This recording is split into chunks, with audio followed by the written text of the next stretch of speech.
சங்கீதம் 57. தாவீது சவுலுக்கு தப்பியோடி கெபியில் ஒதுங்குகையில் தனக்கு நஷ்டம் நேரிடாதபடி அல்தஷ்கேத் என்னும் வாத்தியத்தில் வாசிக்க தாவீது பாடி ராகத்தலைவனுக்கு ஒப்புவித்த மிக்தாம் என்னும் சங்கீதம். எனக்கு இறங்கும் தேவனே, எனக்கு இறங்கும். உம்மை என் ஆத்துமா அண்டிக் கொள்ளுகிறது. விக்கினங்கள் கடந்து போகும் மட்டும் உமது செட்டிகளின் நிழலிலே வந்தடைவேன். எனக்காக யாவையும் செய்து முடிக்கப் போகிற தேவனாகிய உன்னதமான தேவனை நோக்கி கூப்பிடுவேன். என்னை விழுங்க பார்க்கிறவன் என்னை நிந்திக்கையில் அவர் பரலோகத்திலிருந்து ஒத்தாசை அனுப்பி என்னை ரட்சிப்பார்.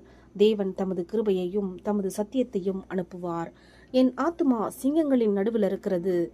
தீயை இறைக்கிற மனுப்புத்திரருக்குள்ளே கிடக்கிறேன். அவர்கள் பற்கள் ஈட்டிகளும் அம்புகளும், அவர்கள் நாவு கருக்கான பட்டயமுமாயிருக்கிறது.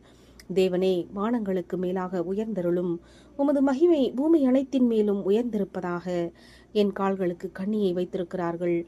என் ஆத்துமா தொய்ந்து போயிற்று. எனக்கு முன்பாக குழியை வெட்டி அதன் நடுவிலே விழுந்தார்கள். என் இருதயம் ஆயத்தமாயிருக்கிறது. தேவனே, என் இருதயம் ஆயத்தமாயிருக்கிறது.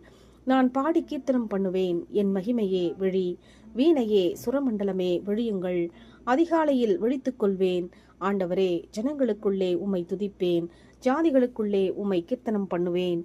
உமது கிருபை வான பரியந்தமும் உமது சத்தியம் மேக மண்டலங்கள் பரியந்தமும் எட்டுகிறது. தேவனே, வானங்களுக்கு மேலாக உயர்ந்தருளும். உமது மகிமை பூமி அனைத்தின் மேலும் உயர்ந்திருப்பதாக. ஆமென்.